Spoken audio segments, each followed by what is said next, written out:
My name is Margaret Whitfield, and I never thought I would live to see the day when my own daughter would shut me out of her house. It happened on a gray Friday afternoon, the kind of day when the sky feels heavy and the air smells faintly of rain.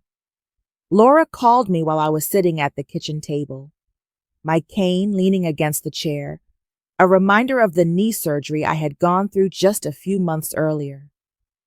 Her voice was sharp from the very first word. "Mom, I need you to take Sophie this weekend.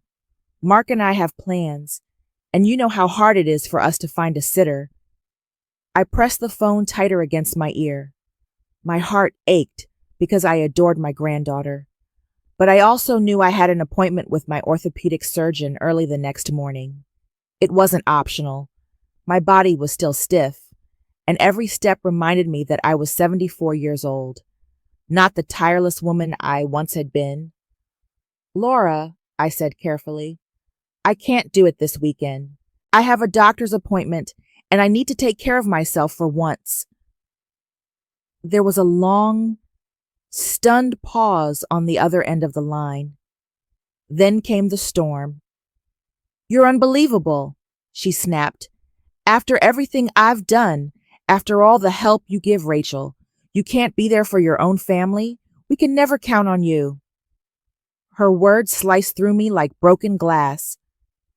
I opened my mouth to explain, to remind her of the years I had picked Sophie up from daycare, the bills I had paid when she and Mark were drowning in debt, the countless weekends I had already given, but she didn't want explanations.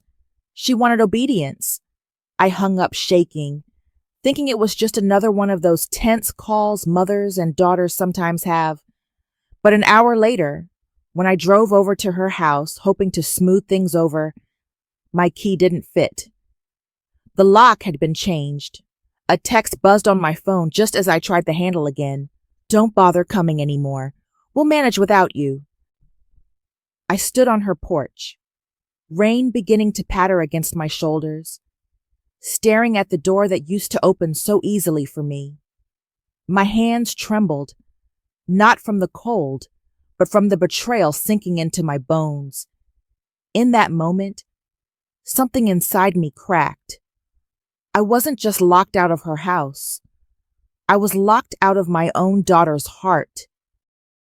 I drove back to my own house that evening with my chest tight and my hands stiff on the steering wheel. The rain had turned heavier, tapping against the windshield like an impatient drum. My mind kept circling around the same thought. After all these years, was I really so disposable to my daughter that she could change a lock and toss me aside in a single afternoon? The kitchen felt cold when I stepped inside. I set my purse on the counter and lowered myself into a chair, the ache in my knee pulsing. The quiet pressed down on me until I reached for the drawer where I kept old bills and statements. I pulled them out, one by one, spreading them across the table like evidence at a trial. There was the receipt for the down payment on Laura's first house, my name printed neatly next to hers on the loan papers. Next to it, the invoice from the repair shop where I had covered the engine rebuild on her car. I found the bank transfer records too, hundreds of dollars each month, quietly sliding from my account into hers to keep the lights on and the credit card companies away. I stared at the papers, remembering each moment. The day she had cried on my couch about the foreclosure notice. The time Mark had lost his job and they were 3 months behind on rent. The Christmas when Sophie was only a toddler, and I maxed out my own small savings just to be sure the little girl had gifts under the tree. Every piece of paper was a piece of my life, my time, my sacrifices, and all of it seemed invisible to Laura now, as if none of it had ever happened. I leaned back, pressing my palm against my forehead, feeling a mixture of anger and grief. It wasn't just about money. It was about the hours, the weekends, the holidays I had poured into being the dependable one, the fixer, the person they knew would always say yes. A voice inside me whispered something I wasn't ready to hear. Maybe the problem wasn't only Laura. Maybe the problem was me, never once drawing a line, never once saying enough. The clock ticked louder in the silence, and I thought of Sophie, my sweet granddaughter who had clung to me at night when the thunder scared her, who brought me wildflowers from the yard, who still believed I was her safe place. My heart clenched at the thought of being cut away from her. I closed my eyes and let out a long breath. I couldn't undo the lock Laura had changed, but I could decide what doors I would keep open in my own life. When I finally gathered the papers into a neat stack, I felt something new rise up through the exhaustion. Resolve. The next step would not be another phone call begging Laura to reconsider. It would be something different, something stronger.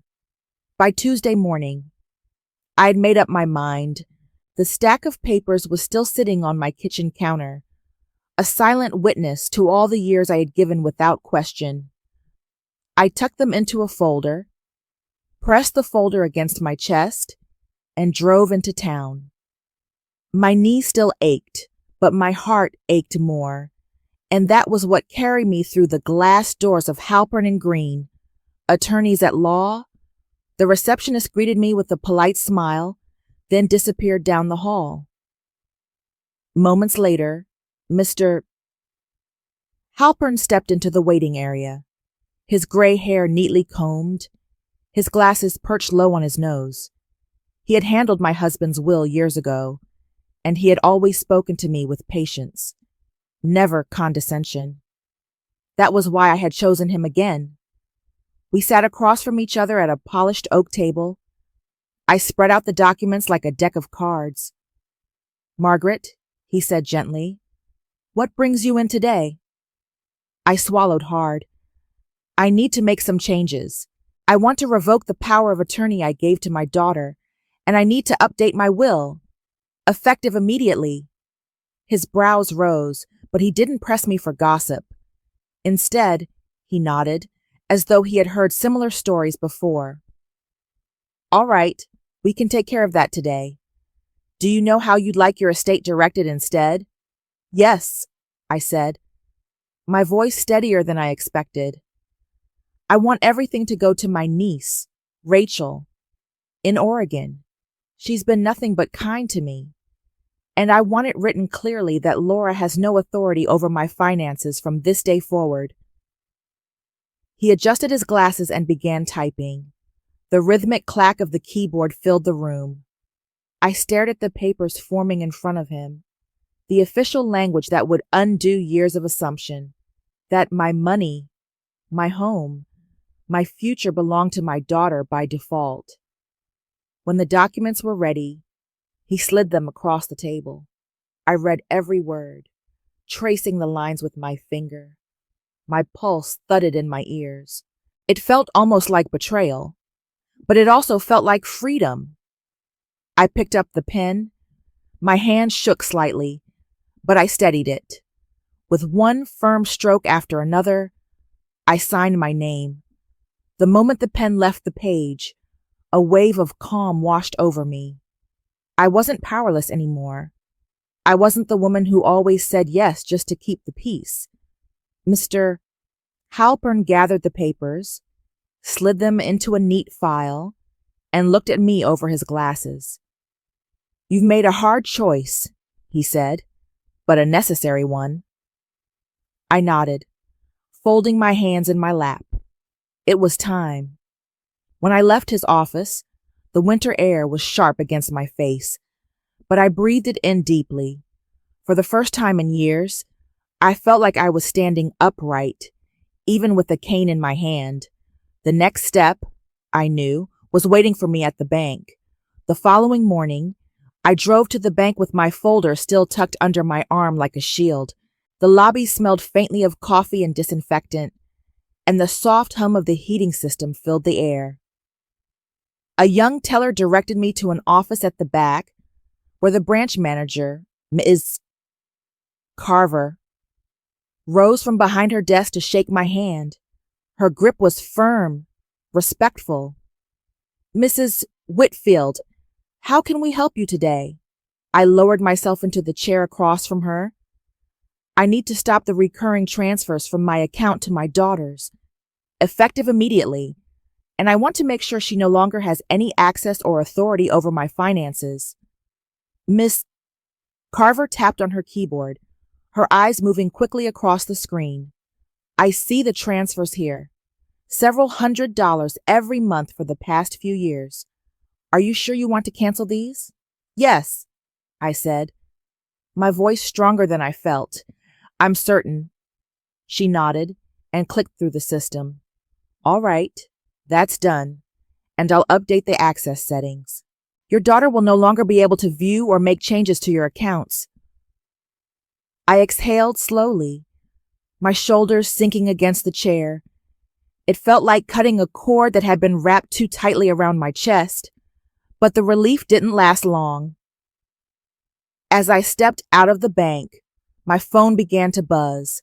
Laura's name lit up the screen. Against my better judgment, I answered. Mom, what have you done? Her voice was shrill, shaking with fury. Mark just got a notice that the transfer didn't go through. You can't do this to us. I stopped on the sidewalk, clutching the phone. Cars rolled by on Main Street, their tires hissing on the damp pavement. I can, Laura, and I already have. I can't keep draining myself for you. It has to stop. Mark's voice suddenly cut in, his tone dripping with disdain. So this is it? Huh? You're turning your back on your own daughter and granddaughter? Over a little money? Anger flared, hot in my chest. Don't you dare call it a little money. That was my retirement. My safety. I've been carrying you both for years, and you've treated it like your right instead of my choice. There was a pause on the line. Then Laura hissed, You'll regret this. Don't expect to see Sophie again. The call ended with a sharp click. I stared at the screen, my reflection faint in the glass, my breath coming fast. For a moment, the threat cut through me like a knife. The idea of losing Sophie's laughter, her hugs, her innocent trust, it nearly broke me. But then I felt the crisp bank statement still folded in my purse, proof that I had done something for myself. Finally, I turned toward the parking lot, each step slow but deliberate. They could rage, they could threaten, but they couldn't take back what I had just reclaimed. Control. That evening, I sat alone at my kitchen table, staring at the silent phone as though it might ring again. The words Laura had thrown at me echoed in my ears. Don't expect to see Sophie again. It felt like a blade pressed to my heart. A knock startled me. When I opened the door, my neighbor Evelyn stood on the porch holding a pie tin wrapped in foil. Her silver hair was tucked under a knitted cap, her cheeks pink from the cold. I heard raised voices earlier, she said softly. Thought you could use some company. I invited her in, and soon the smell of cinnamon and baked apples filled the kitchen. Evelyn cut 2 slices, setting one in front of me before sitting down. She looked at me with eyes that had seen their share of storms. Family isn't a credit card, Margaret. Love doesn't mean emptying your pockets until there's nothing left of you. Her words hit deep. I took a bite of the pie, the sweetness almost overwhelming after the bitterness of the day. I didn't answer right away, but my throat loosened a little, as if her presence alone steadied me. The next morning, I decided to go into town. I hadn't been back to the public library in years, not since retiring. When I stepped through the glass doors, the familiar scent of books and carpet cleaner wrapped around me like an old quilt. A young librarian at the front desk glanced up and broke into a smile. Mrs. Whitfield, I remember you. You used to run the children's story hour, didn't you? My cheeks warmed. Yes, a long time ago. She reached under the counter and handed me a small bouquet of paper flowers, crafted from discarded book pages. We still talk about you. You made this place feel alive. Tears pricked my eyes. For the first time in days, I felt like more than a burden or a checkbook. I was someone who had mattered. That night, back at home, I checked the answering machine out of habit. A tiny red light blinked. I pressed the button, and Sophie's small voice spilled into the room. Grandma, I miss you. Mommy said you're mad, but I just want to see you. I love you. The sound of her little voice cracked something inside me. I pressed my hands to my face, the tears hot and unstoppable. But underneath the ache came a steel thread of determination. They could change locks, they could shout and threaten, but they could not erase the bond between me and that child. I sat up straighter, wiping my cheeks. I would not beg Laura for access. I would not crawl back into the role of savior at my own expense. If Laura wanted distance, she would have it. But Sophie would always know that my door, unlike her mother's, remained open. The train ride to Oregon carried me through stretches of farmland, dense forests, and small towns that seemed to flicker past like old postcards. I sat by the window, the rhythmic clatter of the wheels soothing, in a way I hadn't expected. For the first time in weeks, no one demanded anything from me. I wasn't calculating transfers or waiting for my phone to buzz with Laura's accusations. I was just a woman on a journey, moving towards something unknown. When the conductor announced the stop in Seabrook, my heart fluttered with nerves. Rachel was already waiting on the platform, her auburn hair tied back, her arms waving as soon as she spotted me. She rushed forward, pulling me into an embrace that was warm and unhurried. "Aunt Margaret," she said, her voice thick with emotion. "You're here. I'm so glad you came." Her little boy peeked shyly from behind her leg, holding a toy truck. Rachel coaxed him forward. "This is Daniel. Say hi to Aunt Margaret." I crouched as best as my knee allowed, smiling at him. "Hello there." He grinned, then pressed the truck into my hand as though offering a welcome gift. My chest tightened with gratitude. Rachel drove us along the coastal highway. The Pacific stretched out endlessly to our left, waves capped in white foam. The salty wind slipped through the cracked window, tangling my hair. When we reached her home, a modest cottage perched on a rise above the shoreline, she placed a set of keys in my palm. "This is yours as long as you need it. No strings attached." Her words nearly undid me. I thought of Laura's text. The door slammed shut in my face. And here was Rachel, opening hers without hesitation. Inside, the house smelled of lavender and wood smoke. Rachel had prepared a guest room with fresh linens, a quilt folded neatly at the foot of the bed, and a vase of wildflowers on the nightstand. That evening, we ate clam chowder at the kitchen table, Daniel chattering between spoonfuls. Rachel asked about my knee, about the train ride, about how I was really holding up. Not once did she ask for money or favors. She simply wanted to know me. Later, after the dishes were washed and Daniel tucked into bed, Rachel and I stood on the porch. The moon cast silver light over the restless sea. "You don't have to explain everything," she said softly. "You just need rest. Let us take care of you for a change." Tears stung my eyes. It had been so long since anyone had offered that. I leaned against the railing, letting the sound of the waves steady me. For the first time in months, maybe years, I felt safe, not as a provider, not as a fixer, but as a person worthy of care. The days in Seabrook felt like borrowed peace. I woke to gulls and the steady roar of the surf. Rachel's kindness wrapping around me in small ways. Coffee in the morning, a quilt at night. For a while, I almost believed the storm had passed. Then one evening, I opened my laptop and saw it.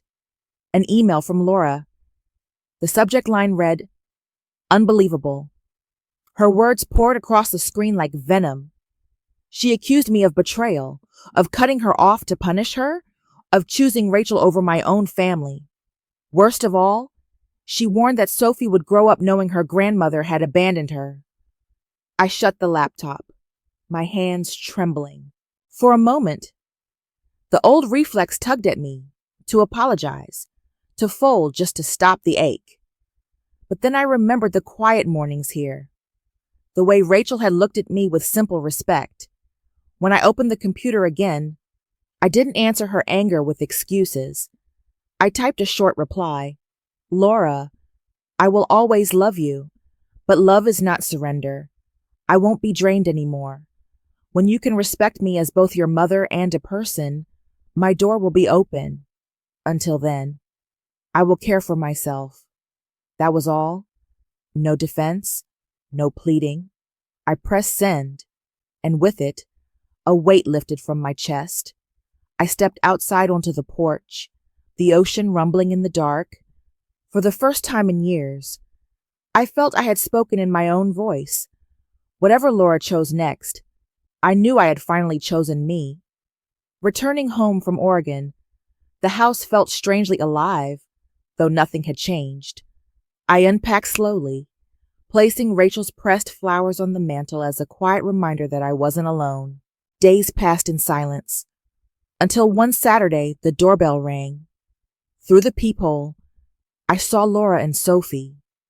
My breath caught. I opened the door carefully. Laura's face was stiff, her arms crossed. "She wanted to see you," she muttered, nodding toward Sophie. Before I could answer, Sophie broke free and ran into my arms. "Grandma!" Her small arms wrapped around my neck, warm and certain. Tears pricked my eyes, but I held them back. "I'll pick her up Sunday," Laura said shortly. Then she turned and walked away. The door closed behind us, and for the first time in months, my home was filled with laughter again. That evening, Sophie and I curled on the couch, reading stories the way we once had. Her laughter rose and fell with every page, and her head rested against my shoulder until her eyes grew heavy. After tucking her into bed, I lingered at the doorway, watching her sleep. She looked so much like Laura once had, innocent, untouched by the sharp edges of the world. My chest tightened with both grief and hope. I sat in the living room, the lamp glowing softly. The house no longer felt empty, not because of money or obligations, but because love was finally separate from sacrifice. I whispered into the quiet, "I will never abandon you, Sophie, and I will never abandon myself again." The clock ticked toward midnight, steady and calm. For the first time in years, the silence felt like peace. Thank you for watching. If you enjoy these family drama and revenge stories, please subscribe and join me for more every day.